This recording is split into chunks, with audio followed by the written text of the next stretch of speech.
The morning Red Willow watched her get sold did not arrive with thunder. It came quietly, with dust hanging in the air like a held breath and sunlight slipping between the crooked buildings as if it didn't want to see what was about to happen. Margaret Hale stood near the hitching post with her hands folded in front of her apron, fingers knotted and pale. She did not lift her eyes. She already knew the shape of the street, the cracks in the boards, the way people pretended not to stare while staring all the same. Her son's shadow loomed beside her, unsteady, swaying, smelling of sour whiskey and regret. Caleb Hale laughed too loudly, the sound scraping against the morning calm. He spoke as though he were selling a mule, not the woman who had scraped food onto his plate for 37 years. His words spilled out slurred and careless, each one a small cruelty tossed into the open air. Margaret did not flinch. She had learned long ago that flinching only encouraged men like him. Someone muttered a price. Someone else chuckled. A woman turned away, pretending to be busy with her basket. Shame settled over Margaret's shoulders like a familiar shawl, threadbare, heavy, impossible to shrug off. She felt herself shrinking, not because she was weak, but because shrinking had once kept her alive. At the edge of the street, Elias Crow stood with his hat low and his coat dusty from the trail. He had come into town to trade pelts and salt, nothing more. Men like him did not linger. They passed through quietly like weather. But something held him there now. He watched the old cook standing too straight for someone being sold, her mouth set in a line that spoke of long endurance rather than surrender. When the laughter grew sharper, Elias stepped forward. He did not raise his voice. He did not argue. He reached into his coat, counted out coins, and placed them in Caleb's shaking hand. The exchange was quick, almost anticlimactic. No one cheered. No one objected. The transaction was done before the town quite realized what it had witnessed. Elias did not touch Margaret. He did not inspect her hands or her back or her teeth. He simply nodded once, a small acknowledgement that felt more like respect than ownership. "Come," he said quietly. Margaret lifted her eyes then, just once. What she saw unsettled her more than cruelty would have. There was no hunger in his gaze, no triumph, only something like recognition, as if he, too, knew what it was to be worn thin by years. They left Red Willow together, walking side by side down the dirt road that led toward the mountains. No rope, no commands, just the sound of boots on earth and wind moving through dry grass. Margaret expected the weight of fear to follow her, but instead there was only a hollow quiet, like the moment after a door closes on a life you no longer belong to. She carried her sack until her shoulders burned.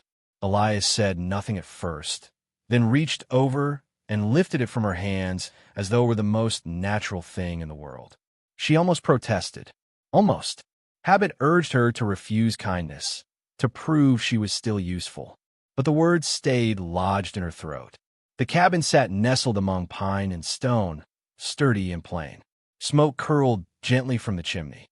Inside it was clean, sparse but clean. One table, 2 chairs, a stove that looked well cared for. Elias set her sack down and gestured toward the hearth.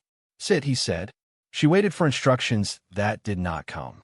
When he placed bread and a pot of beans before her, something inside her chest tightened painfully.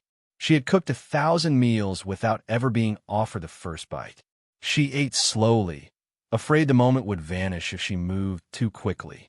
That night, as firelight danced along the cabin walls, Margaret lay awake listening to the unfamiliar sound of silence without threat. No shouting, no staggering footsteps, no insults flung like stones. Her body did not know how to rest without bracing for harm. Morning came soft and gray. She rose before Elias out of habit and began to cook. The movements were automatic, stitched into her bones. When he woke and smelled the food, he paused in the doorway, watching her not with expectation, but with something like gratitude. "Thank you," he said. The word struck her harder than any blow. Days unfolded gently. Elias never barked orders. He never hovered. He mended traps and chopped wood while she cooked and cleaned, but it was not demanded.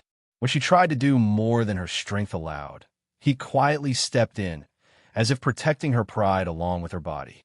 In town, the stories grew twisted. Lottie Finch leaned over counters and whispered with wide eyes. Some said Elias had bought himself a servant. Others said worse. Red Willow waited eagerly for scandal, for proof that their quiet assumptions were right. Margaret felt the weight of those unseen eyes even miles away, but something within her had begun to shift. Each evening, Elias set an extra place at the table. Each morning, he greeted her with a nod that held no claim. One night, as the fire burned low, she realized her hands no longer shook when she poured the coffee. She realized she had laughed, a small, surprised sound that startled her as much as it did him. She covered her mouth, embarrassed, but Elias only smiled faintly and looked away, as if honoring the moment by not staring. She had been sold like an object, stripped of name and choice in the town that raised her. Yet here, in a quiet cabin far from judgment, she felt something fragile and unfamiliar taking root.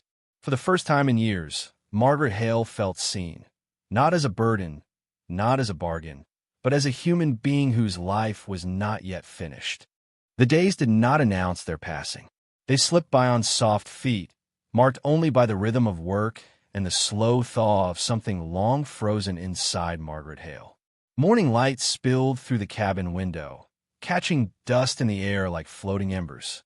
She learned the sound of Elias Crow's movements, the steady scrape of his boots, the quiet care with which he closed doors. Nothing was rushed. Nothing was demanded. Margaret cooked because she wanted to. She swept because it pleased her to see the floor clean.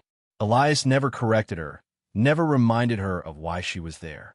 When she set his plate before him, he always waited until she sat. At first, she thought an accident. Then she understood it was intention.